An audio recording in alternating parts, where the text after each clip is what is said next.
പുരോഗതിയായിട്ട് ബന്ധപ്പെട്ട് നമ്മൾ ചെയ്യേണ്ട കാര്യങ്ങൾ, ചെയ്യാൻ പാടില്ലാത്ത കാര്യങ്ങൾ ഇങ്ങനെ അഡ്വൈസ് കൊടുക്കുക, ഇതൊക്കെയാണ് നമ്മുടെ പ്രവർത്തന മേഖല പ്രധാനമായിട്ട്.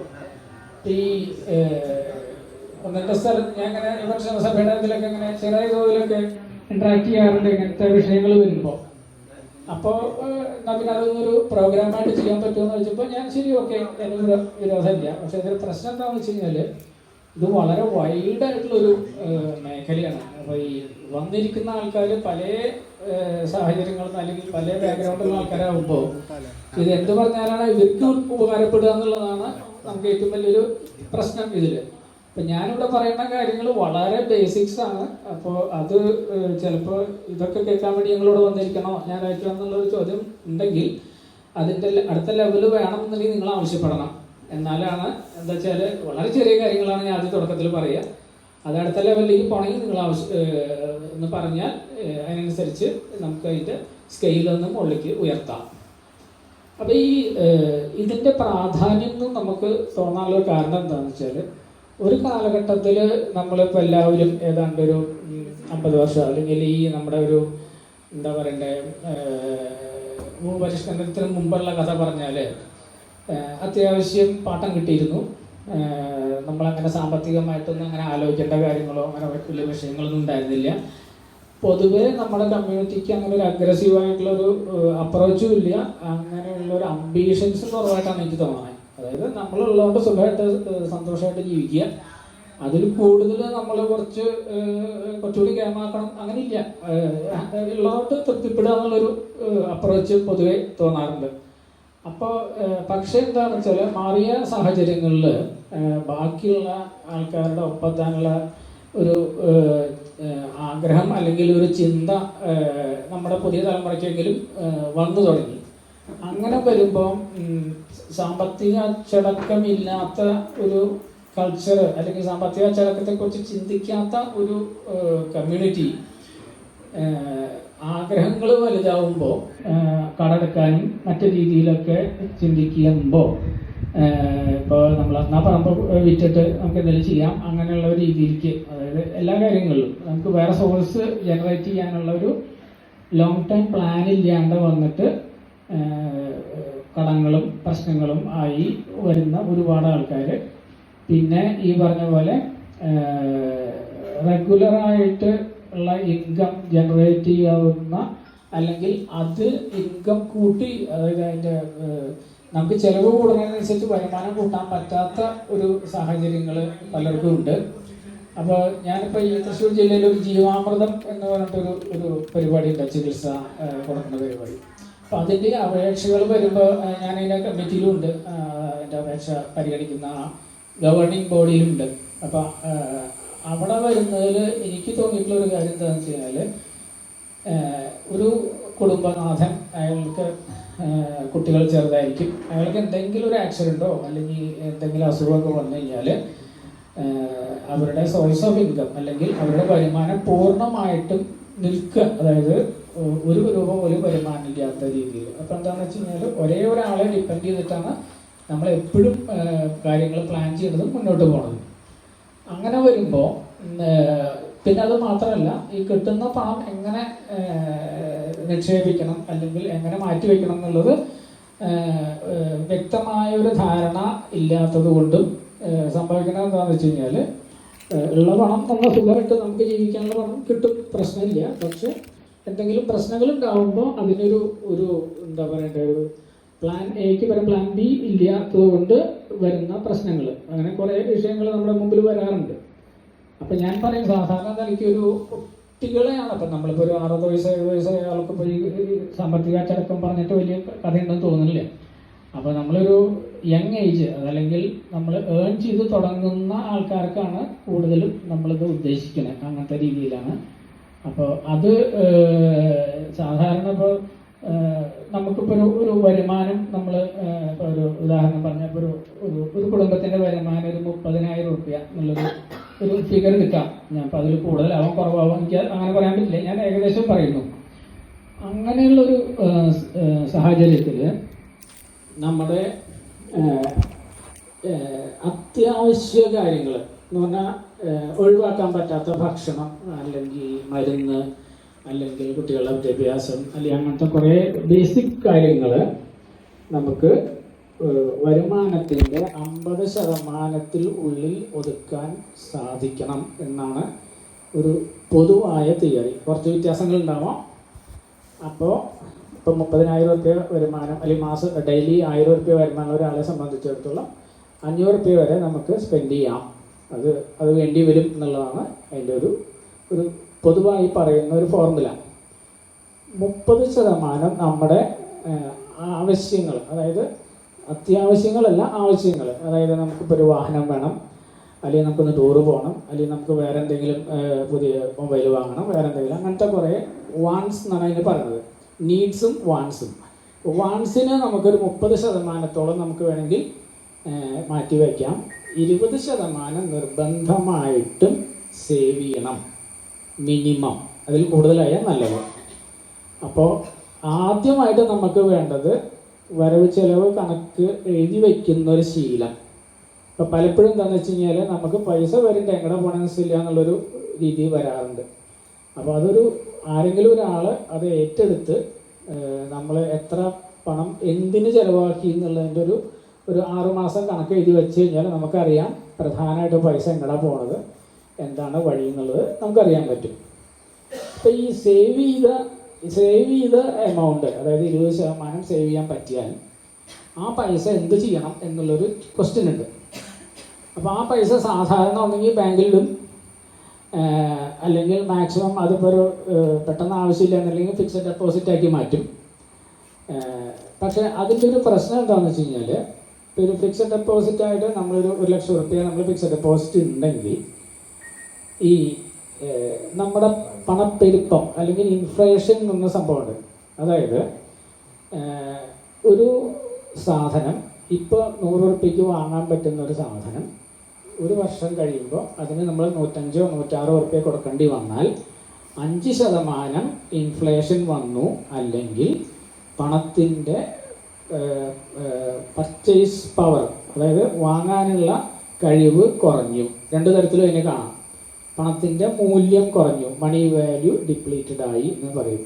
അപ്പോൾ അങ്ങനെ വരുമ്പോൾ ഇപ്പോൾ നമുക്ക് 1,00,000 ഡെപ്പോസിറ്റ് ചെയ്തു, എനിക്ക് 5%, 6% അല്ലെങ്കിൽ 7% പലിശ കിട്ടിയെന്ന് പറയുന്നത് സത്യത്തിൽ അതിൻ്റെ വാല്യൂ അത്ര തന്നെയാണ്, ഒട്ടും കൂടിയിട്ടില്ല. കാരണം അടുത്ത വർഷം വരുമ്പോൾ ഇൻഫ്ലേഷൻ കാരണം ഇതിൻ്റെ വില, അല്ലെങ്കിൽ നമ്മൾ ഇതുകൊണ്ട് വാങ്ങാവുന്ന സാധനങ്ങളുടെ വില അതിനനുസരിച്ച് കൂടിയിട്ടുണ്ടാവും. അപ്പോൾ എന്ത് ചെയ്യണം? അടുത്ത ചോദ്യം. ഇനി നമ്മളിപ്പോൾ അങ്ങനെയാണെങ്കിൽ ഇപ്പോൾ എന്താണ് ഓപ്ഷൻ എന്നുള്ളത്. അങ്ങനെ നമ്മൾ ഓപ്ഷൻസ് പറയുമ്പോൾ നമ്മൾ പറയാറുള്ളത് എങ്ങനെയാണെന്ന് വെച്ച് കഴിഞ്ഞാൽ, ആദ്യം ചെയ്യേണ്ടത് ഒരു എമർജൻസി ഫണ്ട് എന്ന് പറഞ്ഞാൽ 6 മാസത്തേക്ക് കഴിഞ്ഞു പോകാനുള്ള പണം. അത് ഓരോരുത്തരും തീരുമാനിക്കണം. അപ്പോൾ 50,000 ആണോ 1,00,000 ആണോ, ഒരു മാസം ചിലവ് എത്രയും തീരുമാനിക്കുക.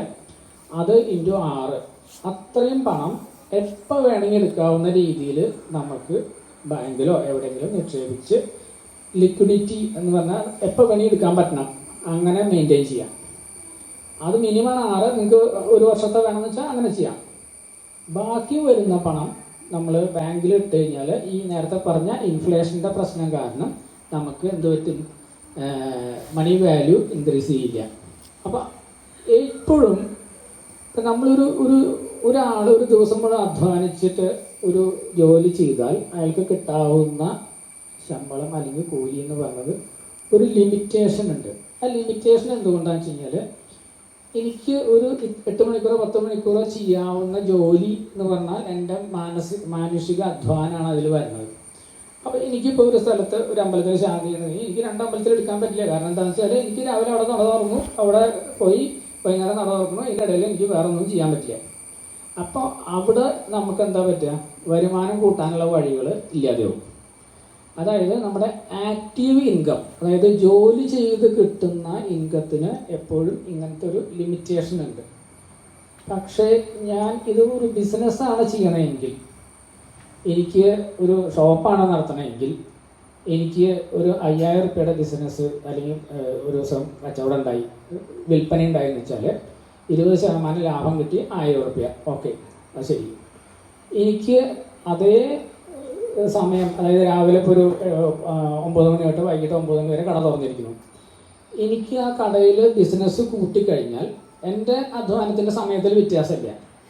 അവിടെ എനിക്ക് സെയിൽ കൂട്ടാൻ പറ്റിക്കഴിഞ്ഞാൽ 5000 10000 ആയി കഴിഞ്ഞ് കഴിഞ്ഞാൽ എനിക്ക് കിട്ടുന്ന ലാഭം എന്നുള്ളത് 1000 എന്നുള്ളത് 2000 ആവും. അതായത് സ്കെയിലബിലിറ്റി എന്ന് പറയും ഇംഗ്ലീഷിൽ. അതായത് നമുക്ക് വരുമാനം ഉയർത്താൻ അതേ സമയം സ്പെൻഡ് ചെയ്തിട്ട് കൂടുതൽ വരുമാനം കണ്ടെത്താനുള്ള സാധ്യതകൾ ഒരു വ്യക്തി അധ്വാനിക്കുമ്പോൾ വളരെ ലിമിറ്റഡാണ്. അത് കൂട്ടാൻ പറ്റില്ല. അപ്പോൾ നമ്മൾ എന്ത് ചെയ്യണമെന്ന് വെച്ച് കഴിഞ്ഞാൽ നമുക്ക് ബിസിനസ് ചെയ്യാമെന്ന് അറിഞ്ഞൂടാം. എന്നുവെച്ചാൽ ബിസിനസ് ചെയ്യാൻ പറ്റില്ല, എല്ലാവർക്കും ബിസിനസ് ചെയ്യാൻ പറ്റില്ല. അപ്പോൾ നമ്മൾ എന്ത് ചെയ്യുക വെച്ച് കഴിഞ്ഞാൽ ബിസിനസ് ചെയ്യുന്ന സ്ഥാപനങ്ങളിൽ ഇൻവെസ്റ്റ് ചെയ്യുക. അതാണ് നമ്മൾ ഈ ഷെയർ മാർക്കറ്റിലും ഇതിലൊക്കെ ഇൻവെസ്റ്റ് ചെയ്യുന്നത്. പക്ഷേ അവിടെ എന്താ റിസ്ക് എന്ന് വെച്ചാൽ ഷെയർ പ്രൈസ് നമ്മൾ ഉദ്ദേശിക്കുന്ന പോലെ പോവില്ല. അത് തകർച്ചകളെ നേരിടും, പ്രശ്നങ്ങളുണ്ടാവും. ഒരു കമ്പനിയുടെ ഷെയറിൽ ഞാൻ ഇൻവെസ്റ്റ് ചെയ്തു, ഞാൻ 100 രൂപയ്ക്ക് മേടിച്ചു, ഇത് കൂടും എന്ന് വിചാരിച്ചായിരുന്നു. കുറച്ച് ദിവസം 110 അപ്പോൾ ഞാൻ സന്തോഷിച്ചു. പക്ഷേ കുറച്ച് ദിവസം കഴിയുമ്പോൾ 95 ആയി. അപ്പോൾ എൻ്റെ 5 രൂപ പോയി. അപ്പോൾ ഈ പ്രശ്നം ഉള്ളത് കൊണ്ട് ഒരിക്കലും നമ്മൾ ഡയറക്റ്റായിട്ട് ഷെയറിൽ ഇൻവെസ്റ്റ് ചെയ്യാൻ സാധാരണ ഒരാൾക്ക് സാധിക്കില്ല. എന്ന് വെച്ചാൽ പൈസ പോകാനുള്ള സാധ്യതയാണ് കൂടുതൽ. അതിന് പരിഹാരമായിട്ടുള്ള ഒരു ഇൻസ്ട്രുമെൻ്റാണ് മ്യൂച്വൽ ഫണ്ട്. ഇപ്പം മ്യൂച്വൽ ഫണ്ട് ആരെങ്കിലും മ്യൂച്വൽ ഫണ്ടിൽ ഇൻവെസ്റ്റ് ചെയ്യുന്നവരുണ്ടോ? എന്തായാലും ഓക്കെ. ഇപ്പം മ്യൂച്വൽ ഫണ്ട് എന്ന് പറഞ്ഞു കഴിഞ്ഞാൽ എന്താണെന്ന് വെച്ചാൽ ഞാൻ ഡീറ്റെയിലായിട്ട് പറയണമെന്ന് അറിയാൻ വേണ്ടി ചോദിച്ചതാണ്. മ്യൂച്വൽ ഫണ്ട് എന്ന് പറഞ്ഞാൽ അതൊരു കമ്പനിയാണ്. ഈ കമ്പനിയിൽ നമ്മളെല്ലാവരും ഇൻവെസ്റ്റ് ചെയ്യുന്നു. ഒരു യൂണിറ്റ്സ് എന്നാണ് പറയാം. ഒരു യൂണിറ്റ് എത്ര രൂപ എന്ന് പറഞ്ഞാൽ നമ്മളതിൽ ഇൻവെസ്റ്റ് ചെയ്യുന്നു. ഈ കമ്പനി എന്താ ചെയ്യണമെന്ന് വെച്ച് കഴിഞ്ഞാൽ ഈ ഫണ്ട് എടുത്തിട്ട് വ്യത്യസ്തമായ ഓഹരികളിൽ ഇൻവെസ്റ്റ് ചെയ്യും. അവിടെ എന്താ ഗുണം എന്ന് വെച്ച് കഴിഞ്ഞാൽ ഇപ്പം ഞാനിടുന്ന 100 രൂപ ഒരു ഷെയറിൽ ഇടന്ന് വെച്ചാൽ ആ ഷെയറിന് എന്തെങ്കിലും സംഭവിച്ചാൽ എൻ്റെ പൈസ പോയി. ഞാൻ 100 ഷെയറിലായിട്ടാണ് ഇടുന്നതെന്ന് വെച്ച് കഴിഞ്ഞാൽ എൻ്റെ റിസ്ക് എന്ന് വെച്ചാൽ 100 എണ്ണത്തിൽ 2 എണ്ണം അല്ലെങ്കിൽ 5 എണ്ണം കമ്പനി പൊളിഞ്ഞാലും നമുക്ക് റിസ്ക് ഇല്ല. അതായത് റിസ്ക് കുറയ്ക്കാൻ വേണ്ടി നമ്മൾ അതിനെ ഡൈവേഴ്സിഫൈഡ് പോർട്ട്ഫോളിയോ എന്ന് പറഞ്ഞാൽ വ്യത്യസ്തമായ ഇതിൽ നമ്മൾ ഇൻവെസ്റ്റ് ചെയ്യുന്നു. ഇതാണ് മ്യൂച്വൽ ഫണ്ട് ചെയ്യുന്നത്. അപ്പോൾ എനിക്ക് ഡയറക്റ്റായിട്ട് ഇപ്പോൾ ഒരു MRF-ൻ്റെ ഷെയർ വേണമെങ്കിൽ 1 ലക്ഷം രൂപ വേണ്ടി വരും. അപ്പോൾ എൻ്റെ അത്രയും പൈസ ഇല്ല. എൻ്റെ 100 രൂപയാണ് ഇൻവെസ്റ്റ് ചെയ്യാനുള്ളൂ ഒരു മാസം, അല്ലെങ്കിൽ 500 രൂപ ഇൻവെസ്റ്റ് ചെയ്യാനുള്ളൂ മാസം. അപ്പോൾ എനിക്ക് ഡയറക്റ്റ്ലി ഷെയറിൽ, എന്നാൽ ഷെയർ മാർക്കറ്റിൽ വരുന്ന ലാഭം അല്ലെങ്കിൽ ബിസിനസ്സിൽ വരുന്ന ലാഭത്തിൻ്റെ ഒരു വിഹിതം എനിക്ക് വേണേനും. അങ്ങനെ വരുമ്പോൾ നമ്മൾ എന്താ ചെയ്യുകയെന്ന് വെച്ച് കഴിഞ്ഞാൽ മ്യൂച്വൽ ഫണ്ടിൽ ഇൻവെസ്റ്റ് ചെയ്യുമ്പോൾ നമ്മുടെ ഓരോ രൂപയും അംബാനിയുടെയോ അദാനിയുടെയോ ടാറ്റയുടെയോ അല്ലെങ്കിൽ ബിർളയുടെയോ ആരുടെയും വെച്ചാൽ കമ്പനിയിൽ അവർ ഫണ്ട് മാനേജേഴ്സ് എന്ന് പറഞ്ഞ ആൾക്കാരുണ്ട്. അവരാണ് ഇത് മാനേജ് ചെയ്യുക, പോർട്ട്ഫോളിയോ മാനേജ് ചെയ്യുന്നത്. അവർക്ക് കൂടുതൽ ഇൻഫർമേഷൻ ഉണ്ട്. ഈ കമ്പനിക്ക് കൂടുതൽ ഓർഡേഴ്സ് കിട്ടിയിട്ടുണ്ടോ, ആ കമ്പനിക്ക് മാർക്കറ്റ് ഇപ്പം എങ്ങനെയാണ് നിൽക്കണേ, ഇപ്പോൾ മൊത്തം ഇന്ത്യയിലെ മാർക്കറ്റ് ഷെയർ എത്രയാണ് അവരുടെ പ്രൊഡക്റ്റിന്, ഇങ്ങനത്തെ കുറേ ഇൻഫർമേഷൻ അവർക്കുണ്ട്, നമുക്കില്ല. അപ്പോൾ അത് വെച്ചിട്ട് അവരത് മാനേജ് ചെയ്തിട്ട് നമുക്കതിൽ അതിൻ്റെ ലാഭം കിട്ടുന്നത് അവർ ട്രേഡ് ചെയ്യുകയാണ് ചെയ്യുന്നത്. അവർ ഷെയർ വാങ്ങി വെക്കുക തന്നെയാണ് ചെയ്യുന്നത്. ആ പൈസ നമുക്ക് പങ്കുവെച്ച് കിട്ടുമ്പോൾ ഒരു കഴിഞ്ഞൊരു 40 വർഷത്തെ ഒരു എക്സ്പീരിയൻസ് വെച്ചിട്ട് ഒരു 12% ലോങ് ടേമിലിടാം. 12% ഒക്കെ റിട്ടേൺ കിട്ടാൻ വലിയ ബുദ്ധിമുട്ടൊന്നുമില്ല. ഇപ്പം നമ്മളൊരു കമ്പയർ ചെയ്യുന്നത് എങ്ങനെയാണെന്ന് വെച്ച് കഴിഞ്ഞാൽ നമുക്ക് ഫിക്സഡ് ഡെപ്പോസിറ്റ് ആയിട്ടാണ് കമ്പയർ ചെയ്യുന്നത്. ഫിക്സഡ് ഡെപ്പോസിറ്റ് എന്ന് പറഞ്ഞാൽ ഇപ്പോൾ ഒരു 7% 8% കൂടുതലില്ല. അതിന് പകരം നമ്മൾ അതിൻ്റെ ഒരു 50% കൂടുതൽ ഇൻകം നമുക്ക് കിട്ടാവുന്ന സംവിധാനങ്ങൾ മ്യൂച്വൽ ഫണ്ടിൽ നമുക്ക് സുഖമായിട്ട് നമുക്ക് ചെയ്യാൻ പറ്റും.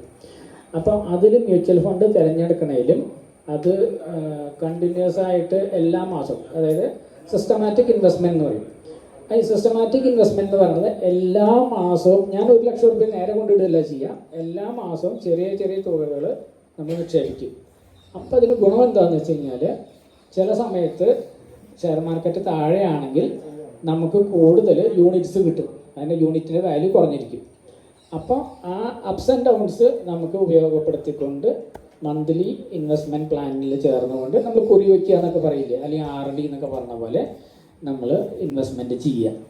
ഇപ്പോൾ ലോങ് ടേമിൽ ഒരു 20 വർഷത്തേക്കൊക്കെ ഒരു സാധാരണ ഇപ്പോൾ നിങ്ങൾ അഡ്വർടൈസ്മെൻ്റൊക്കെ ചിലപ്പോൾ കണ്ടു കാണും. 10,000 രൂപ ഇൻവെസ്റ്റ് ചെയ്താൽ 20 വർഷം കൊണ്ട് അത് 1 കോടി രൂപയാവും എന്നാണ്. അത് ശരിയാണ്, അവർ പറഞ്ഞാൽ തെറ്റൊന്നുമില്ല. അപ്പോൾ അത് എല്ലാ മാസവും 10,000 വെച്ച് 20 വർഷം കണ്ടിന്യൂസ് ആയിട്ട് എല്ലാ മാസവും ഇൻവെസ്റ്റ് ചെയ്ത് കഴിഞ്ഞാൽ 1 കോടി രൂപയോ സംശയിക്കാം. അപ്പോൾ അങ്ങനെ വെൽത്ത് ക്രിയേറ്റ് ചെയ്യാനുള്ള ഒരു വഴി മ്യൂച്വൽ ഫണ്ടാണ്. ഇതല്ലെങ്കിൽ നമുക്ക് ആ റിസ്ക് എടുക്കാൻ താല്പര്യമില്ല എന്നുണ്ടെങ്കിൽ ബോണ്ടുകളുണ്ട്. അതായത് FD-ക്കാട്ടിലും കൂടുതൽ ഇൻട്രസ്റ്റ് കിട്ടും, പക്ഷേ ഇത്ര ഗുണങ്ങളില്ല. ഇതിപ്പോൾ ഒരു 12 എന്നൊക്കെ പറഞ്ഞാൽ നമ്മളൊരു മിനിമമാണ് പറഞ്ഞത്. നമുക്ക് 15, 18, 20 കിട്ടാറുണ്ട് ചിലപ്പോൾ. അപ്പോൾ ലോങ് ടേമിൽ അസറ്റ് ക്രിയേറ്റ് ചെയ്യുകയാണെങ്കിൽ ഏറ്റവും നല്ല വഴി ഷെയറുമായിട്ട് ബന്ധപ്പെട്ട് ഇൻവെസ്റ്റ് ചെയ്യാണ്. ഡയറക്റ്റ് ഷെയറിൽ ഇൻവെസ്റ്റ് ചെയ്യാൻ പാടില്ല, അത് റിസ്ക്കാണ്. നല്ല അറിവാണ് അതിനെക്കുറിച്ചിട്ട്. നമ്മൾ വേറൊരു പ്രൊഫഷനിൽ കോൺസെൻട്രേറ്റ് ചെയ്ത് ചെയ്യുമ്പോൾ ഇത് നോക്കാൻ നടക്കില്ല, നമ്മൾ ആർക്കും പറ്റില്ല. ഞാനും ഷെയറിൽ ഇൻവെസ്റ്റ് ചെയ്യാറില്ല അത് കാരണം. അപ്പോൾ എൻ്റെ ജോലി ഇത് നോക്കിയിരിക്കാൻ പറ്റില്ല എനിക്ക്. അപ്പോൾ അതുകൊണ്ട് നമ്മൾ മ്യൂച്വൽ ഫണ്ടിൽ ഇൻവെസ്റ്റ് ചെയ്യാം. ചെറിയ എമൗണ്ട് ഇൻവെസ്റ്റ് ചെയ്തിട്ട് നമുക്കൊരു കോൺഫിഡൻസ് വരണം. അതായത് ഇപ്പം ഞാൻ എന്ത് പറഞ്ഞാലും നിങ്ങൾക്കത് ബോധ്യപ്പെടണമെങ്കിൽ ചെറിയ തോതിൽ ഇൻവെസ്റ്റ് ചെയ്തിട്ട് കോൺഫിഡൻസ് വന്നാൽ അത് പിന്നെ ഇൻവെസ്റ്റ്മെൻറ്റിൻ്റെ ഇത് കൂട്ടുക, എമൗണ്ട് കൂട്ടുക. അപ്പോൾ ഒരു ഇതുവരെ എൻ്റെ എക്സ്പീരിയൻസിൽ ആരും അങ്ങനെ ഒരു അഡ്വൈസ് കൊടുത്തിട്ട് അത് എൻ്റെ പൈസ പോയി എന്ന് ആരും ഇതുവരെ പറഞ്ഞിട്ടില്ല. എൻ്റെ ഒരു 30 കൊല്ലത്തെ എക്സ്പീരിയൻസിൽ ആരും പൈസ പോയിട്ടില്ല. ചെയ്യേണ്ടത് ഏത് മ്യൂച്വൽ ഫണ്ട് എന്ന് പറഞ്ഞാൽ 1000 കണക്കിന് മ്യൂച്വൽ ഫണ്ടുകളുണ്ട്. അതിൽ നമ്മുടെ പ്രായവും നമ്മുടെ റിസ്ക് അനുസരിച്ച് വ്യത്യസ്തമായ ഫണ്ടുകളിൽ ഇൻവെസ്റ്റ് ചെയ്യുക. അപ്പോൾ ഇതിൻ്റെ ഉദ്ദേശം ഒന്നേ ഉള്ളൂ. നമ്മുടെ ഇൻഫ്ലേഷൻ റേറ്റ് 7% ആണെങ്കിൽ അതിൽ കൂടുതൽ നമുക്ക് പരിപാടികൾ ചെയ്താലാണ് അതിനനുസരിച്ച് ഇതിൻ്റെ മണി വാല്യൂ കുറവിനെ ഓവർകം ചെയ്തുകൊണ്ട് നമുക്ക് നല്ലൊരു എമൗണ്ട് ഇതിൽ മാറ്റിവെക്കാൻ കിട്ടുള്ളൂ.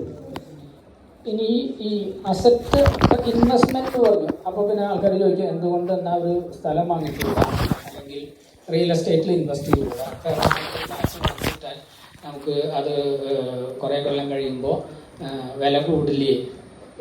ഏത് ഫ്ലാറ്റ് വാങ്ങിച്ചാലും എന്ത് വാങ്ങിച്ചാലും റിസ്ക് ഉണ്ട്. റിസ്ക് എന്താണെന്ന് വെച്ച് കഴിഞ്ഞാൽ ഒരു 15 വർഷം ഇപ്പം ഞാൻ ലോൺ എടുത്തൊരു ഫ്ലാറ്റ് വാങ്ങിച്ചു. 1 കോടി രൂപയുടെ ഫ്ലാറ്റാണ്. ലോണിൻ്റെ ഇൻട്രസ്റ്റ് കൂടി നോക്കുമ്പോൾ അതിന് ഇൻവെസ്റ്റ്മെൻറ്റ് 1.5 കോടി ഉണ്ടാവും.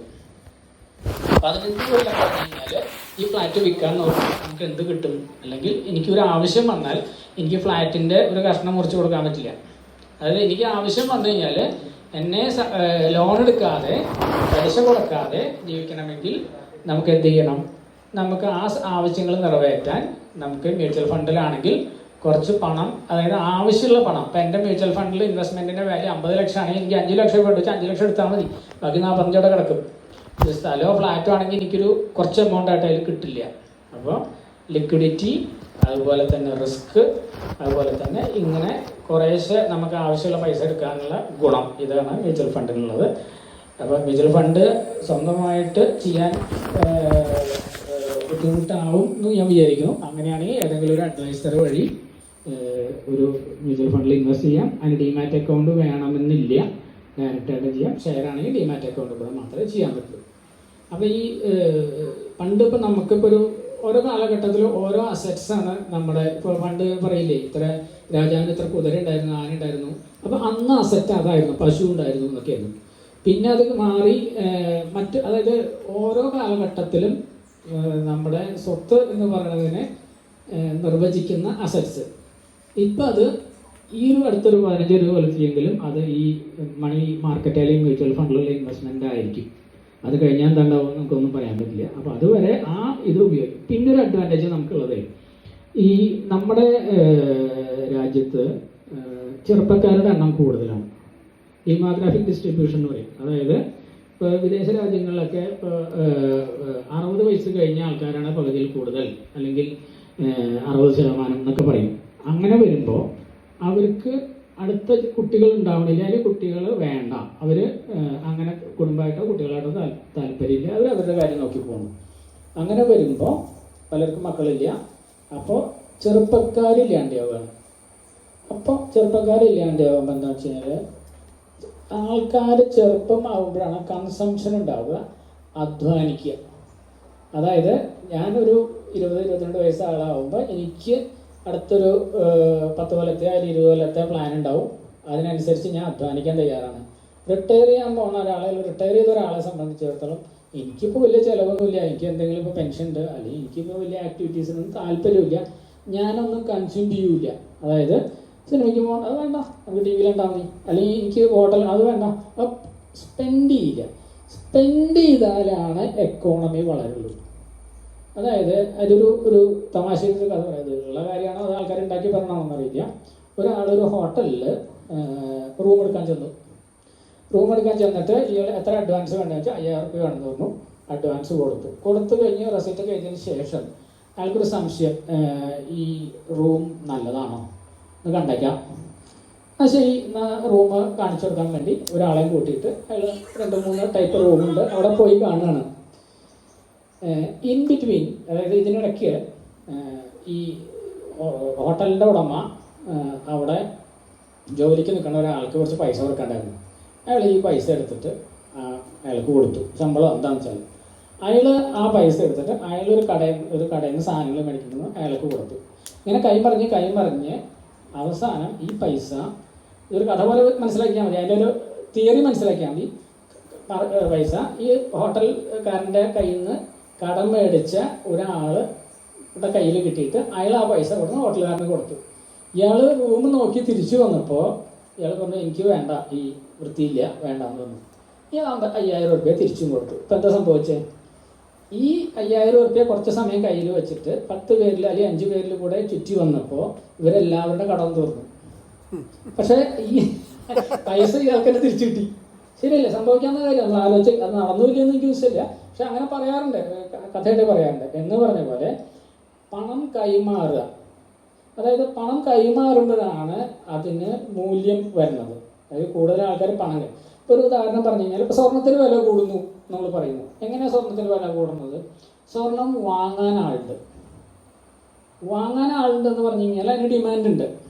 അപ്പോൾ എക്കണോമിക്സ് പ്രകാരം ഡിമാൻഡ് കൂടുതൽ വന്ന് സപ്ലൈ കൂടിയില്ല എന്നുണ്ടെങ്കിൽ പ്രൈസ് കൂടും. ഇപ്പോൾ നമുക്കിപ്പോൾ പറയില്ലേ, ഇപ്പോൾ തക്കാളി കൃഷി നശിച്ചു, തക്കാളിക്ക് വില 100 രൂപയായി എന്ന് പറഞ്ഞാൽ എന്താണെന്ന് വെച്ചാൽ തക്കാളി ആവശ്യക്കാരുണ്ട്, അതേസമയം തക്കാളി പ്രൊഡക്ഷൻ ഇല്ല, അപ്പോൾ വില കൂടിയാലും മേടിക്കാൻ ആളുണ്ട്.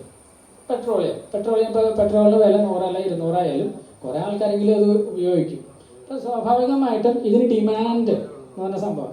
എന്തുകൊണ്ടാണ് റിയൽ എസ്റ്റേറ്റിൻ്റെ പ്രൈസ് കേരളത്തിൽ കുറഞ്ഞു പോണേ അല്ലെങ്കിൽ കൂടാത്തത് എന്ന് വെച്ച് കഴിഞ്ഞാൽ അതിന് ഡിമാൻഡ് ഇല്ല.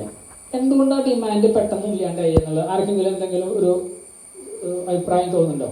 ഈ പെട്ടെന്ന് നമ്മുടെ ഇവിടെയൊക്കെ വിലയ്ക്ക് ഇങ്ങനെ കുതിച്ചു ഉയർന്നിരുന്ന വില പെട്ടെന്ന് നിന്നു അല്ലെങ്കിൽ താഴത്തേക്ക് പോയി.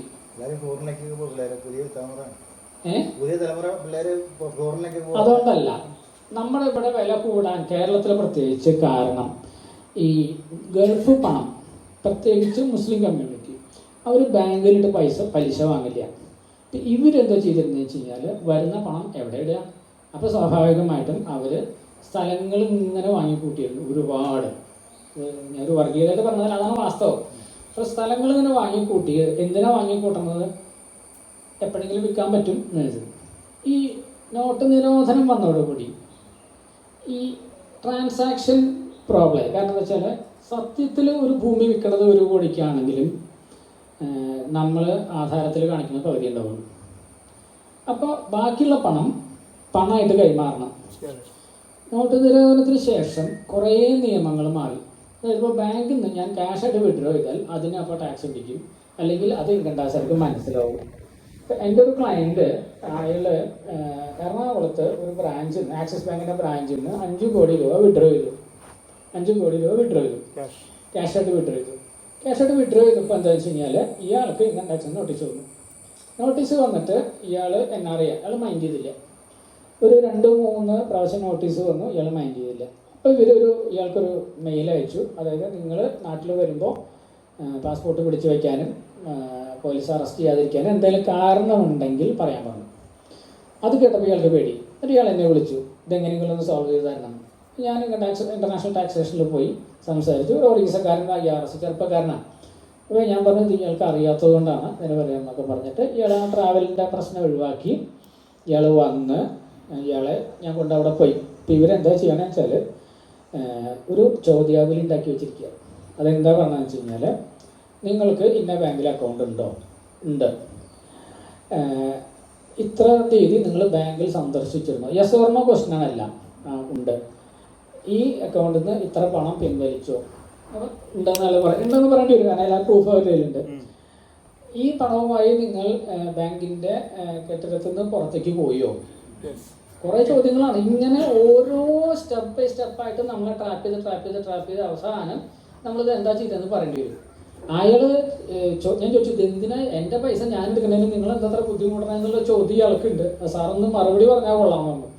ഇവർ പറഞ്ഞതെന്ന് വെച്ചാൽ ഈ പൈസ ക്യാഷായിട്ട് വിഡ്രോ ചെയ്യാൻ എന്തോ കാരണമുണ്ട്. കാരണം ഈ പേയ്മെൻറ്റ് ഇല്ലീഗലാണ്, അല്ലെങ്കിൽ അയാൾക്ക് ബാങ്കിൽ നിന്ന് ബാങ്കിലേക്ക് ട്രാൻസ്ഫർ ചെയ്താൽ മതിയല്ലോ. ഈ ഇല്ലീഗൽ പേയ്മെൻറ്റ് എന്താണെന്ന് ഞങ്ങൾക്ക് അറിയണം. അതൊരു ഭീകരപ്രവർത്തനമാണോ, കള്ളക്കടത്താണോ, മയക്കുമരുന്നാണോ, ഹവാലയാണോ, ഇതെന്താണെന്ന് അറിയണം.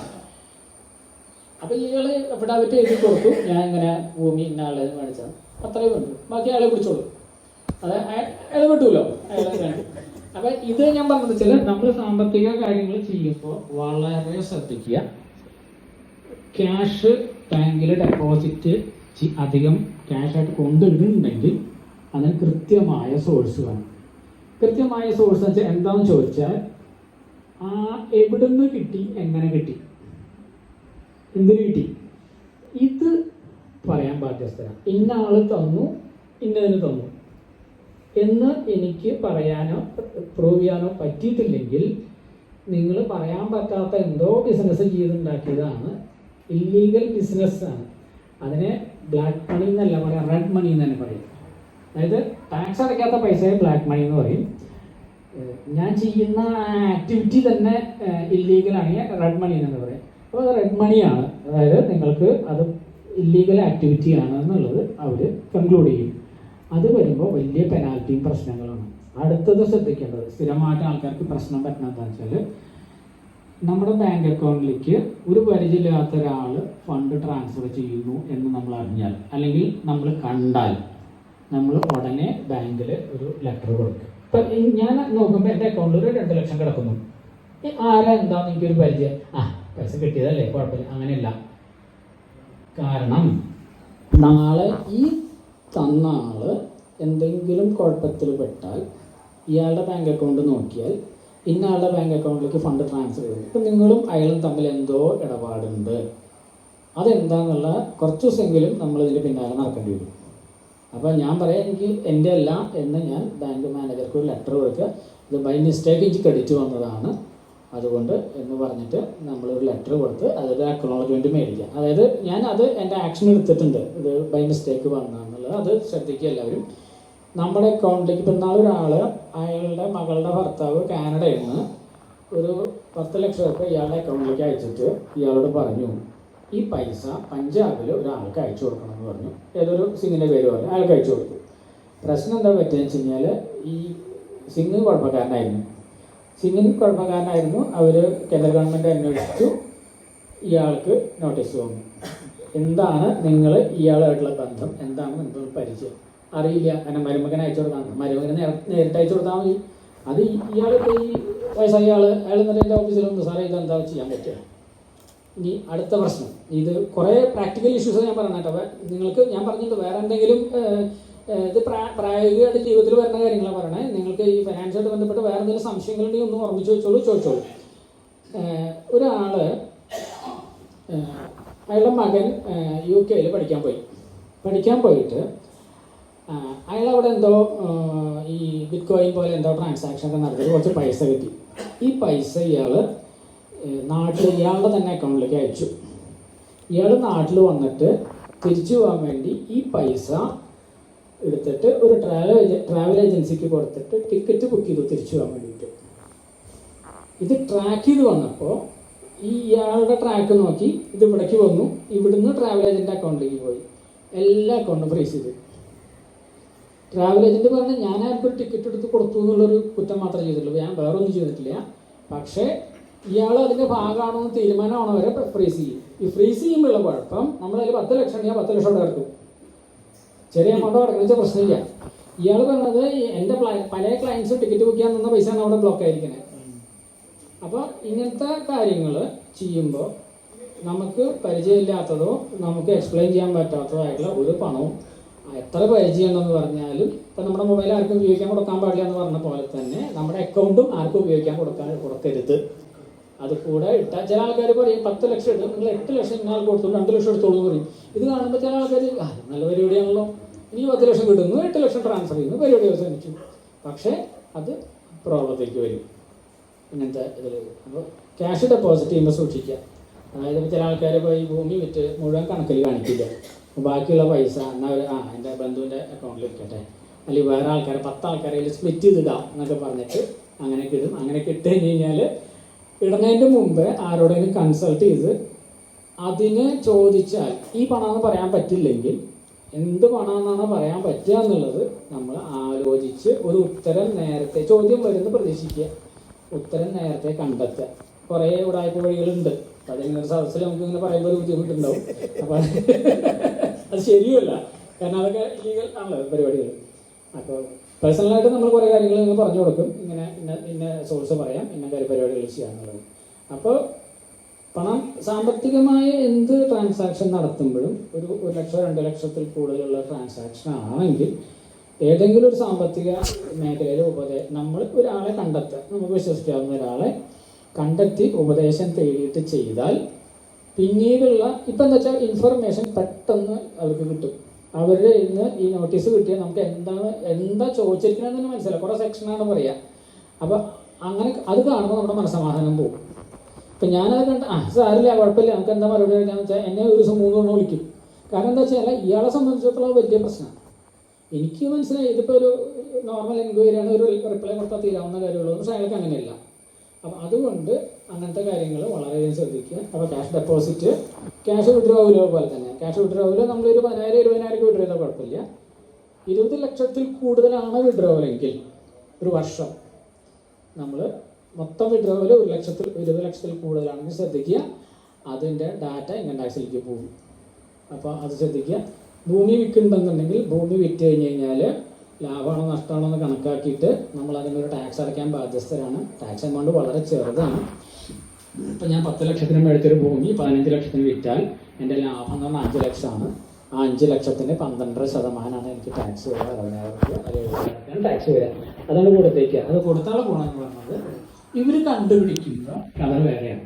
അതായത് ഇപ്പം ഞാൻ ടിക്കറ്റ് ഇല്ലാണ്ട് ചക്കർ പിടിക്കുമ്പോൾ ഞാൻ വലിയ കളഞ്ഞു. നോർമൽ കേസിൽ നമ്മൾ അയാൾ വരുമ്പോൾ പെട്ടെന്ന് വണ്ടി ഒന്നും കയറാൻ പറ്റില്ല, അത് ടിക്കറ്റ് വേണമെന്നല്ലെങ്കിൽ പ്രശ്നമില്ല. അപ്പോൾ എന്ന് പറഞ്ഞ പോലെ നമ്മളത് ടാക്സ് റിട്ടേൺ ഫയൽ ചെയ്യണോ, ടാക്സ് റിട്ടേൺ ഫയൽ ചെയ്യുന്നവരുണ്ടോ? കുറേ ആൾക്കാരുണ്ടോ അല്ലേ? ടാക്സ് റിട്ടേൺ ഫയൽ ചെയ്യണോ വേണ്ടെന്നുള്ളൊരു സംശയം ഉണ്ടോ? അത് എങ്ങനെയാണെന്ന് വെച്ച് കഴിഞ്ഞാൽ ഇപ്പോഴത്തെ റൂൾ അനുസരിച്ച് 4 ലക്ഷത്തിൽ കൂടുതൽ വരുമാനം ഉണ്ടെങ്കിൽ റിട്ടേൺ ഫയൽ ചെയ്യണം. 12 ലക്ഷം വരെയുള്ള റിട്ടേണിന് ടാക്സ് ഇല്ല. 12.25 എന്ന് പറയും സാലറി ഉണ്ടെങ്കിൽ, അല്ലെങ്കിൽ പെൻഷൻ ഉണ്ടെങ്കിൽ 75,000 രൂപ നമുക്ക് സ്റ്റാൻഡേർഡ് ഡിഡക്ഷൻ ഉണ്ട്. അപ്പോൾ 4 ലക്ഷത്തിൽ കൂടുതൽ വരുമാനമുള്ള ആൾക്കാർ റിട്ടേൺ ഫയൽ ചെയ്യണം എന്നാണ് ഞാൻ പറയാം. അതുകൊണ്ട് ഒരു ഉപദ്രവവും നമുക്കില്ല. ആൾക്കാർ വിചാരിക്കും ഞാൻ മിണ്ടാതിരിക്കുക നല്ലത്, റിട്ടേൺ ഫയൽ ചെയ്താൽ എനിക്ക് ഒരു പ്രശ്നവുമില്ല, ധൈര്യമായിട്ട് പറഞ്ഞോളൂ.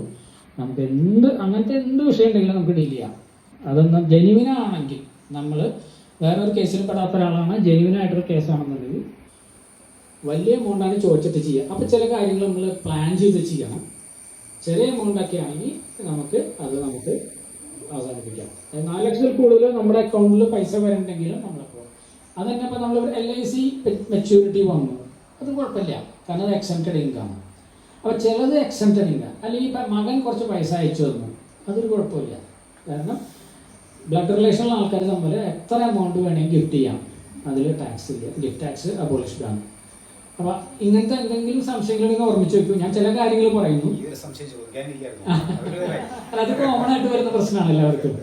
അപ്പോൾ നമുക്ക് ബ്ലഡ് റിലേഷനുള്ള ആൾക്കാരെന്ന് പറഞ്ഞു കഴിഞ്ഞാൽ brother, sister, grand father, father, mother, നമ്മുടെ മക്കൾ, അവരുടെ മക്കൾ, അതായത് 2 സ്റ്റെപ്പ് താഴെ 2 സ്റ്റെപ്പ് മുകളിൽ ബ്രദർ, സിസ്റ്റർ, സ്പൗസ് എന്ന് പറഞ്ഞാൽ ഹസ്ബൻഡ് ഓർ വൈഫ്. ഇത്രയും ആൾക്കാരിൽ നിന്ന് നമുക്ക് എത്ര പണം വേണമെങ്കിലും ബാങ്ക് കൂടെ വാങ്ങിക്കാം. ക്യാഷായിട്ട് വാങ്ങിക്കരുത്.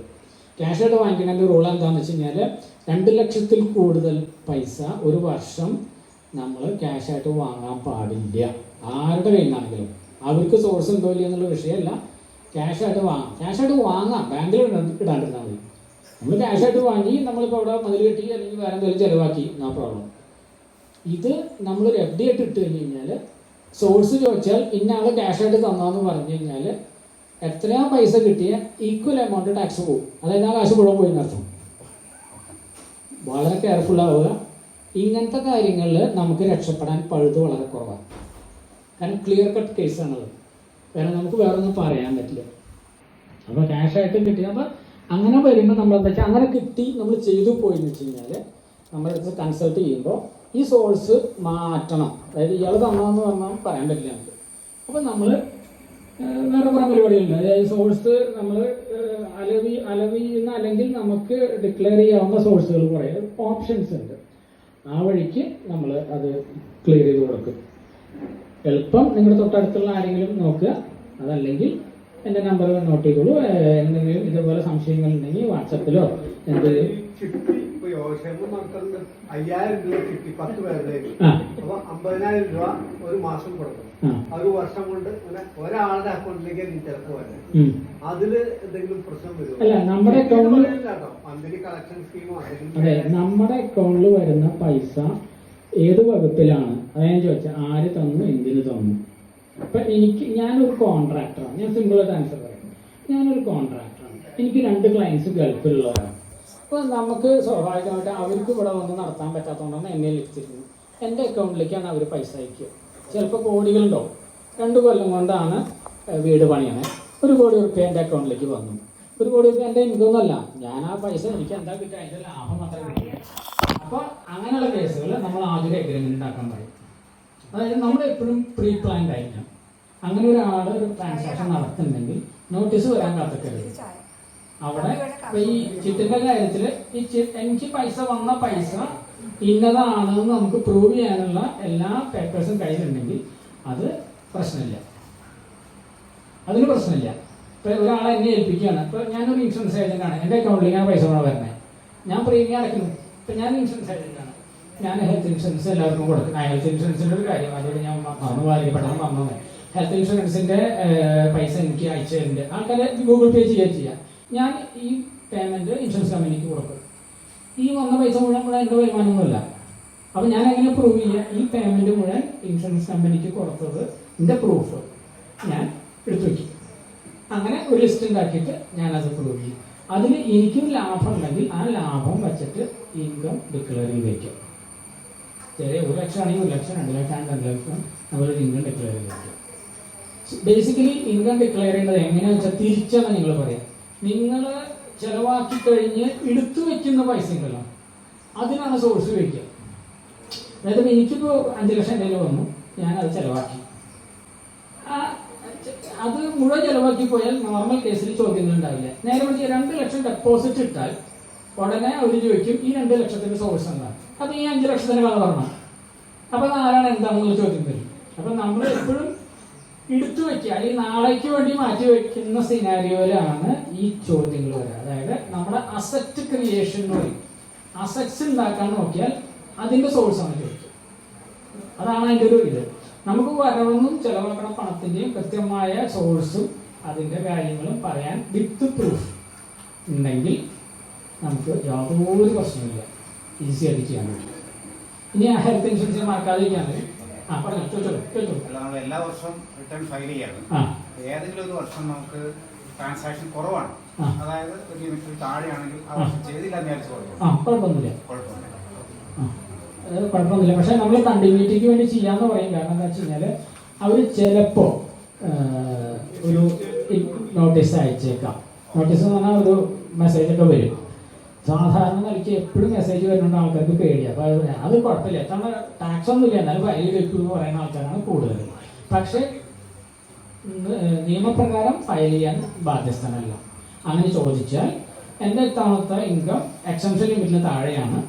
പക്ഷേ ഈ നോട്ടീസ് വരുമ്പോൾ നമ്മുടെ മെയിലിലേക്കോ വരുമ്പോൾ നമ്മൾ അറിഞ്ഞോളന്നില്ല. ഇപ്പോൾ ഫിസിക്കൽ നോട്ടീസ് വരുന്നില്ല. അപ്പം നമ്മൾ മെയിലിലേക്കോ അല്ലെങ്കിൽ നമുക്ക് മെസ്സേജുകളോ വരുമ്പോൾ നമ്മൾ ഇഗ്നോർ ചെയ്ത് കഴിഞ്ഞാൽ എന്താ പറ്റുക വെച്ചാൽ ഇവർ അവരുടെ കയ്യിലുള്ള ഡാറ്റ വെച്ചിട്ട് അസസ്മെൻ്റ് ആക്കും. ഈ അസസ്മെൻ്റ് ആക്കി കഴിഞ്ഞ് കഴിഞ്ഞാൽ പിന്നെ നമ്മൾ അപ്പീൽ പോകണം. അപ്പീൽ പോകുമ്പോൾ അത് കുറച്ച് കോസ്റ്റ്ലിയാണ്. ഒരു 20,000-25,000 രൂപയെങ്കിലും അപ്പീൽ ഫയൽ ചെയ്യുമ്പോൾ വാങ്ങിക്കും. എളുപ്പം ഇത് തന്നെയാണ്. അതിനെക്കാട്ടിലും എളുപ്പം എന്താ വെച്ചാൽ ഇത് അങ്ങനെ ഫയൽ ചെയ്ത് വയ്ക്കുക. നിസ്സാര സംഭവമാണ്. ബാങ്ക് ട്രാൻസാക്ഷനെ ബേസ് ചെയ്തുകൊണ്ട് ഫയൽ ചെയ്യുക. ബാക്കി കയ്യിൽ വന്ന് ചിലവായി ഒരു പ്രശ്നമില്ല. ബാങ്ക് ട്രാൻസാക്ഷൻ്റെ ബേസിലാണ് നമ്മൾ കാൽക്കുലേറ്റ് ചെയ്യുന്നത്. പിന്നെ ഹെൽത്ത് ഇൻഷുറൻസ് മസ്റ്റാണ്. കാരണം എന്താണെന്ന് വെച്ച് കഴിഞ്ഞാൽ ഹെൽത്ത് ഇപ്പോൾ കേരളത്തിൽ നിങ്ങൾ പല ന്യൂസും വായിച്ചിട്ടുണ്ടാവും. പല ചെറിയ ചെറിയ ഹോസ്പിറ്റലുകളും വൻകിട ഹോസ്പിറ്റൽ കമ്പനികൾ ടേക്ക് ഓവർ ചെയ്തുകൊണ്ടിരിക്കുകയാണ്. അതായത് അവരുടെ ഉടമസ്ഥത അമേരിക്കൻ കമ്പനികളുടെയും അവരിലൊക്കെയാണ്. അവർ പക്ക ബിസിനസ്സാണ്. അവരവരുടെ മരുന്ന് ചിലവാക്കാനും മരുന്ന് പരീക്ഷിക്കാനൊക്കെ ഉള്ള ആൾക്കാരായിട്ടാണ് നമ്മളെ കാണുന്നത്. അപ്പോൾ എന്താ സംഭവിക്കാന്ന് വെച്ച് കഴിഞ്ഞാൽ നമ്മളിപ്പോൾ അടുത്തൊരു ക്ലിനിക്ക് ഉണ്ട് എന്ന് വെച്ച് കഴിഞ്ഞാൽ ആ ക്ലിനിക്കിനെ പോലും അവർ ഏറ്റെടുക്കുന്ന രീതിയിലേക്ക് വരുന്നു. അപ്പോൾ സ്വാഭാവികമായിട്ടും നമുക്ക് ഇപ്പോൾ ഉള്ള ഒരു സ്ഥലത്ത് പോയി ഒരു അഡ്മിറ്റായി ഒരു 2500, 3000, 5000 ഉറുപ്പിയൊക്കെ നമുക്ക് വരുന്നത് ഒരു ദിവസം 20,000, 30,000 ആവാൻ സാധ്യതയുണ്ട്. നമ്മളിപ്പോൾ ഒരു ചെറിയൊരു അഡ്മിഷൻ ആണെങ്കിൽ പോലും അങ്ങനെ വരാൻ സാധ്യതയുണ്ട്. ഈ ഹെൽത്ത് ഇൻഷുറൻസിൻ്റെ ഒരു പ്രശ്നം എന്താ വെച്ചാൽ നമ്മൾ എടുത്തു കഴിഞ്ഞാൽ 2-3 വർഷം കഴിയുമ്പോൾ എല്ലാ അസുഖങ്ങളും കവർ ചെയ്യുള്ളൂ. അല്ലെങ്കിൽ പ്രീ എക്സിസ്റ്റിംഗ് ഡിസീസ് എന്ന് പറഞ്ഞിട്ട് നമ്മൾ അവർക്ക് റിജക്ഷൻ വരും. നമ്മൾ എടുക്കുന്ന സമയത്ത് ഓൾറെഡി ഉണ്ടായിരുന്ന ഒരു അസുഖമാണ് എന്നുള്ളത്. 3 വർഷം കഴിഞ്ഞ് കഴിഞ്ഞാൽ അവർക്കൊന്നും പറയാൻ പറ്റില്ല. നമുക്ക് എല്ലാ അസുഖങ്ങൾക്കും നമുക്ക് ക്ലെയിം തന്നേ പറ്റും. ഇനി പ്രശ്നം എടുക്കണം എന്നറിയാത്തത് കൊണ്ടോ എടുക്കണ്ട എന്നുള്ള വാശി കൊണ്ടൊന്നുമല്ല, പ്രീമിയം ആണ് ആൾക്കാരുടെ ഒരു പ്രശ്നം. അതിന് കുറേ ടെക്നിക്സ് ഉണ്ട്. അതായത് ഇപ്പോൾ ഒരു സാധാരണ ഞാൻ 1 ലക്ഷം രൂപയുടെ ഒരു പോളിസി എടുത്താൽ, 1 ലക്ഷത്തിൻ്റെ പോളിസി ഒന്നും എവിടെ ഇല്ല, ഒരു കമ്പനിയിൽ ലക്ഷമുള്ളൂ. ഇപ്പോൾ 5 ലക്ഷമായി. 1 ലക്ഷത്തിൻ്റെ പോളിസി എടുത്തു കഴിഞ്ഞ് കഴിഞ്ഞാൽ നോർമൽ ക്ലെയിം വരുന്നത് 1 ലക്ഷത്തിൽ താഴെയായിരിക്കും. അതായത് 90% ക്ലെയിമുകൾ ചെറിയ എമൗണ്ടുകളായിരിക്കും. അപ്പോൾ ഇൻഷുറൻസ് കമ്പനിയുടെ റിസ്ക് എപ്പോഴും എന്താണ്? ചെറിയ ചെറിയ ക്ലെയിമുകൾ, ചെറിയ എമൗണ്ടുകൾ. ഞാനൊരു പനിയായിട്ട് പോയി, അല്ലെങ്കിൽ അവിടെ കിടന്നു, ചുമയായിട്ട് പോയി, ചെറിയ കാലുടുക്കി, അങ്ങനത്തെ പരിപാടികൾ. വലിയ അസുഖങ്ങൾക്കുള്ള ക്ലെയിമുകൾ വരണേക്കാളും കൂടുതൽ വരെ ചെറിയ അസുഖങ്ങൾ ക്ലെയിമാണ്. അപ്പോൾ ഇൻഷുറൻസ് കമ്പനിയുടെ ടെക്നിക്ക് എന്താണെന്ന് വെച്ച് കഴിഞ്ഞാൽ നമ്മൾ 1 ലക്ഷം രൂപയുടെ പോളിസി എടുക്കുകയാണെങ്കിൽ പ്രീമിയം കൂടുതലായിരിക്കും, ബേസ് പോളിസി. അപ്പം ഞാൻ പറയുക സാധാരണ എനിക്കാണ് ഒരു 50,000, 1 ലക്ഷമോ നമ്മുടെ കയ്യിൽ നിന്ന് എടുക്കാം എന്നുള്ള രീതിയിൽ ഡിഡക്റ്റബിൾ എന്ന് പറയും. അതായത് 10 ലക്ഷത്തിൻ്റെ പോളിസിയിൽ ആദ്യത്തെ 1 ലക്ഷം എനിക്ക് വേണ്ട, അത് ഞാൻ കഴിഞ്ഞെടുത്താം. പക്ഷേ ഒരു 5 ലക്ഷത്തിൻ്റെ ബില്ലൊന്നും എനിക്ക് താങ്ങാൻ പറ്റില്ല. അപ്പോൾ ബാക്കി 4 ലക്ഷം എനിക്ക് വേണം. അങ്ങനെ എടുത്താൽ അതിപ്പോൾ ഞാൻ 1 ലക്ഷം എന്ന് പറഞ്ഞത് 50,000 ആവാം. അപ്പോൾ എത്രയോ ഡിഡക്റ്റബിൾ കൂടുന്നോ അത്രയും പ്രീമിയം ഭയങ്കരമായിട്ട് കുറയും. അതായത് നമുക്ക് വിശ്വസിക്കാൻ പറ്റില്ല, അത്രയും പ്രീമിയം കുറയും. അപ്പോൾ നമ്മൾ സാധാരണ ഒരു സീനിയർ സിറ്റിസൺ പോളിസി എടുക്കാൻ പോയി കഴിഞ്ഞാൽ ഒരു 30,000, 50,000, 1 ലക്ഷം എന്നൊക്കെ പറയും. പിന്നെ 5 ലക്ഷം 10 ലക്ഷം തമ്മിൽ ചെറിയൊരു പ്രീമിയം വ്യത്യാസം ഉണ്ടാവുള്ളൂ. അപ്പോൾ 10 ലക്ഷത്തിനെങ്കിലും എടുക്കുക, ഫാമിലിക്ക് എടുക്കുക, കുട്ടികളടക്കം എല്ലാവർക്കും എടുക്കുക. എന്നിട്ട് ഡിഡക്റ്റബിൾ വയ്ക്കുക. ഡിഡക്റ്റബിൾ നമ്മുടെ സാമ്പത്തികം അനുസരിച്ച് ഒരു 50,000 ഞാൻ ക്ലെയിം ചെയ്യണില്ല, 50,000 മേലെ അങ്ങനെ വരുമ്പോൾ പ്രീമിയം ഭയങ്കരമായിട്ട് കുറയും. ഞാൻ 15 വർഷമായിട്ട് മെഡിക്ലെയിമാണ് നാഷണലിന്റെ. 50 വയസ്സ് 60 വയസ്സ് എന്നുള്ളത് കഴിയുമ്പോൾ പ്രീമിയം വല്ലാതെ കൂടും. അതായത് 50, 55, 60, 65 അങ്ങനെ പോവുക. അതൊന്നും കുറയ്ക്കാൻ മാർഗമില്ലല്ലോ. അല്ല, അത് കുറയ്ക്കലല്ല, ഞാൻ ഡിഡക്റ്റബിൾ വെക്കുകയാണ് ചെയ്യുന്നത്. അതായത് നമുക്കൊരു 50,000 കുഴപ്പമില്ല, 50,000 വരെ എനിക്കാണെങ്കിൽ പറ്റുമെന്ന് ചോദിക്കാം. പിള്ളേരെ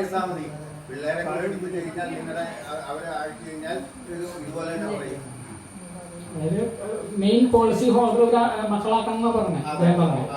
അങ്ങനെ കുറെ ടെക്നിക്സ് ഉണ്ട് അതിൽ. അപ്പൊ അത് പ്രോപ്പറായിട്ട് അഡ്വൈസ് എടുത്തിട്ട് ഒരു പോളിസി എല്ലാവരും എടുക്കുക, കമ്പൽസറി എടുക്കുക. അത് പറ്റും. പ്രീമിയം കുറയും, കാരണം അവർക്ക് റിസ്ക് കുറയും. കാരണം നമ്മുടെ ക്ലെയിം വില അധികവും 1 ലക്ഷം താഴെ. 1 ലക്ഷം വരെ ഡിഡക്റ്റബിൾ വെച്ച് കഴിഞ്ഞാൽ നല്ലോണം ഭയങ്കരമായിട്ട് പ്രീമിയം കുറയും. 5 ലക്ഷത്തിനാണ് 5 ലക്ഷം 10 ലക്ഷം വരെ 5 ലക്ഷം 10 ലക്ഷം നേടി ചെറിയൊരു വ്യത്യാസം 2,000 രൂപ 1,500 രൂപയ്ക്ക് വ്യത്യാസം വരും ഒരു വർഷം. പക്ഷെ നമുക്ക് ഇപ്പോഴത്തെ ചെലവുകൾ നോക്കുമ്പോൾ നമ്മൾ ആസ്പത്രിയിലോ അവിടെയൊക്കെ പോകേണ്ടി വന്നാൽ നല്ല എമൗണ്ട് പോകും. പിന്നെ ഫാമിലി ആകുമ്പോൾ 4 പേർക്കുള്ള നിൽക്കുമ്പോൾ അതിൻ്റെ റിസ്ക് വേറെയുണ്ട്. അപ്പോൾ ഹെൽത്ത് പോളിസി എപ്പോഴും കമ്പൽസറിയാണ്. ചെറുപ്പമായിട്ടുള്ള ആൾക്കാർ ലൈഫ് പോളിസി എടുക്കണം. അല്ല, അത് പാസ്സാവേണ്ട കാരണം എന്താ വെച്ച് കഴിഞ്ഞാൽ നമ്മൾ പോളിസി എടുക്കുമ്പോൾ ശ്രദ്ധിക്കണം. ഇപ്പോൾ ഒരു ഉദാഹരണം വരാം. പോളിസി എടുക്കുമ്പോൾ മെഡിക്കൽ കൺസ്യൂമബിൾസ് എന്ന് പറഞ്ഞ സാധനം കൂടി എനിക്ക് വേണം എന്നുള്ള കോളം ടിക്ക് ചെയ്തിട്ടില്ലെങ്കിൽ പോളിസി എമൗണ്ട് കുറയും. എന്ന് പറഞ്ഞാൽ എന്താണ്? കൺസ്യൂമേഴ്സ് വന്നു. അപ്പം ഞാൻ ഇപ്പോൾ ഒരു സർജറിയിലേക്കാം. ഡോക്ടർ ഒരു സർജറി ആണെങ്കിൽ ഡോക്ടറുടെ ഫീസ്, തിയേറ്റർ ചാർജസ് ഇതല്ലാതെ ആ ഓപ്പറേഷൻ്റെ സമയത്ത് ഉപയോഗിക്കുന്ന കുറേ ഐറ്റംസ് ഉണ്ട്. സെർജറി, മറ്റേ മറിച്ചത്, അതിൻ്റെ കുറേ സാധനങ്ങൾ, മാറ്റ്, അത് ഇതൊക്കെ റിജക്റ്റ് ചെയ്യും. അടുത്ത പ്രശ്നം, പല പോളിസികളിലും പോളിസി എമൗണ്ടിൻ്റെ 1% ആയിട്ട് റൂം റെൻറ്റ് ഫിക്സ് ചെയ്തിട്ടുണ്ട്. നമ്മളത് അറിയില്ല. 5 ലക്ഷത്തിൻ്റെ പോളിസിന് 5000 രൂപ വരെ നമുക്ക് പറ്റും. കഷ്ടകാലത്തിന് ഇവർ ഇൻഷുറൻസ് ഉണ്ടെന്ന് പറഞ്ഞാൽ അവിടെ ചെല്ലുമ്പോൾ നമ്മളെ വലിയ റൂമിലേ കിടത്തുള്ളൂ. അവർ ഈ മറ്റൊന്നും ഒഴിവില്ല കേട്ടോ. അപ്പോൾ AC റൂമുണ്ട്, അത് 6000 രൂപയാണ്. നമ്മൾ 1000 രൂപയല്ലേ? അങ്ങനെയല്ല. 5000 രൂപയുടെ മുകളിൽ 20% കൂടുതലുള്ള റൂമിൽ നിങ്ങൾ കിടന്നാൽ എല്ലാ ചാർജസിൻ്റെയും 20% കൊടുക്കണം. അത് അങ്ങനെ ഒരു കുരുക്ക് നമുക്ക് അറിയില്ല. അപ്പോൾ നമ്മൾ ചെയ്യേണ്ടത് ഇൻഡിവിജ്വൽ ലിമിറ്റ്സ് ഇല്ലാത്ത പ്രീമിയം അല്ല പോളിസി മതി എന്ന് പറഞ്ഞാൽ ചിലപ്പോൾ 500 രൂപയ്ക്ക് കൂടുതൽ കൊടുത്തുള്ളൂ. സബ് ലിമിറ്റ്സ് ഉണ്ടാവരുത്. Room rent equals to policy amount. എന്നാൽ പോളിസി എമൗണ്ട് 10 ലക്ഷം 10 ലക്ഷം വരെയുള്ള റൂമിലേക്ക് താമസിക്കാം. അത് ശ്രദ്ധിക്കണം. ഇതേപോലെ തന്നെയാണ് വാഹനത്തിന്റെ ഇൻഷുറൻസ്.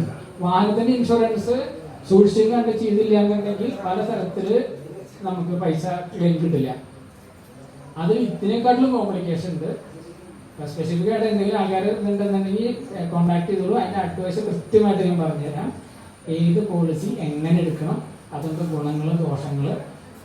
ഒരു കീ പ്രൊട്ടക്ഷൻ നമ്മൾ അതിൽ ആഡ് ചെയ്തിട്ടില്ല എന്നുണ്ടെങ്കിൽ, ഒരു കാറാണെങ്കിൽ കീ നഷ്ടപ്പെട്ടാൽ അവരതിൽ പറയും ഈ കീയുടെ മൊത്തം സെറ്റ് മാറ്റി വയ്ക്കണം 5000 രൂപയാണ്.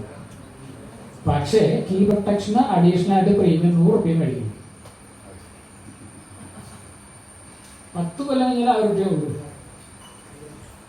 അങ്ങനെ ചെറിയ ചെറിയ കാര്യങ്ങളുണ്ട് ഇത് എടുക്കുമ്പോൾ ശ്രദ്ധിക്കേണ്ടത്. ഇതൊന്നും ഏജന്റ് നമ്മളോട് പറഞ്ഞു തരില്ല. എപ്പോഴും നമ്മൾ ഒരു ഞാൻ പറഞ്ഞില്ല, എന്തിനും ഏതിനും നമുക്കൊരു മാർഗം പറഞ്ഞു തരാൻ ഒരാൾ വേണം. അത് മസ്റ്റാണ്. കാരണം ഇവരെല്ലാവരും അവർ ലാഭം ഉണ്ടാക്കാൻ വേണ്ടി ബിസിനസ് ചെയ്യുന്നവരാണ്. അപ്പോൾ ഇതൊന്നും ഒരു പറഞ്ഞു തരേണ്ട അവർക്ക് ആവശ്യമില്ല. എനിക്ക് പറ്റി കിട്ടിയ ക്ലെയിം കിട്ടിയാൽ മതി. കാരണം അത് പറഞ്ഞു തരുമ്പോൾ അവർക്ക് ക്ലെയിം കൊടുക്കേണ്ടി വരും. കമ്പനി ലാഭത്തിനാണ്, ബിസിനസ് ചെയ്യാനാണ് ജയിക്കുന്നത്. അപ്പോൾ നമ്മൾ എന്ത് ചെയ്യുകയെന്ന് വെച്ച് കഴിഞ്ഞാൽ നമ്മൾ സ്മാർട്ട് ആവുക. നീ നമ്മൾ അതിനെപ്പറ്റി പഠിക്കുക നല്ലോണം. അല്ലെങ്കിൽ ഇത് പഠിക്കാനൊക്കെ പണിയുണ്ട്. നമ്മളെന്താ ചോദിച്ചാൽ അറിയുന്ന ആൾക്കാരോട് ചോദിച്ച് ഒരു ഇൻഷുറൻസ് പോളിസി ഞാനിങ്ങനെ ഒരു പ്രപ്പോസൽ തരും. ഈ പ്രപ്പോസൽ തരുമ്പോൾ അതിൽ എന്തൊക്കെ ഇൻക്ലൂഡഡ് എന്തൊക്കെ എക്സ്ക്ലൂഡഡ് എന്ന് പറയും. അത് വെച്ചിട്ട് നമ്മൾ ഒന്നുകൂടി പഠിച്ചതിന് ശേഷം അടുത്തത് കാര്യം ശ്രദ്ധിക്കേണ്ടത്, പോളിസി വന്നാൽ 14 ദിവസം വരെ റിജക്റ്റ് ചെയ്യാനുള്ള ഓപ്ഷൻ നമുക്കുണ്ട്. വായിച്ചു നോക്കണം. ആരും വായിക്കാറില്ല. അത് കുറുകുറുന്ന് തന്നെ കുറേ എഴുതി വയ്ക്കും. കുറേ പേപ്പറുണ്ടോ, മിക്കതും 20 പേജ് 25 പേജൊക്കെ ഉണ്ടാവും. അതെ. അപ്പം അതിൻ്റെ അടിയിൽ എവിടെയെങ്കിലുമൊക്കെ എഴുതി വെച്ചിട്ടുണ്ടാവും. നമുക്ക് താല്പര്യമില്ലാത്ത എന്തെങ്കിലും എഴുതി വെച്ചിട്ടുണ്ടോ. അത് എന്ത് നോക്കണം എന്ന് അറിയാത്തതായിരിക്കും. നമുക്ക് എവിടെ നോക്കേണ്ടതെന്ന് അറിയില്ല. ഇത് നമ്മൾ മുഴുവൻ വായിക്കും. അതല്ല, ചില പോളിസികളിൽ ചില സ്ഥലങ്ങളിൽ നമ്മൾ ഒരു ആധാരം വായിക്കുമ്പോൾ എവിടേക്കാണ് നോക്കേണ്ടതെന്ന് നമുക്കറിയാം. ഇതിന് മുന്നേ ആധാരത്തിൻ്റെ റെഫറൻസ്, പിന്നെ സർവേ നമ്പർ കറക്റ്റ് ആണോ, എക്സ്റ്റൻറ്റ് കറക്റ്റ് ആണോ, അല്ലാണ്ട് ഇന്ന ആളുടെ മകൾ ദേശത്ത്, അതൊന്നും നമുക്കൊരു വിഷയമല്ല. നമ്മൾ നോക്കുമ്പോൾ എവിടെയാണോ കോൺസെൻട്രേറ്റ് ചെയ്യുന്നത് നമുക്ക് അറിയാത്തതുകൊണ്ടാണ് നമുക്ക് ഈ 18 പേജും വായിച്ച സമയം പോണത്. അപ്പോൾ അതും നമ്മൾ ഉദ്ദേശിച്ച പോളിസി തന്നെയാണ് അവർ ഇഷ്യൂ ചെയ്തിട്ടുള്ളത് കൃത്യമായിട്ട് നോക്കണം. ഇനി ഏതെങ്കിലും ഏത് മേഖലയിലും ചോദിക്കാം. ടാക്സോ, ഇൻഷുറൻസോ, ഫിനാൻസോ, ബാങ്കിങ്ങോ, അല്ലെങ്കിൽ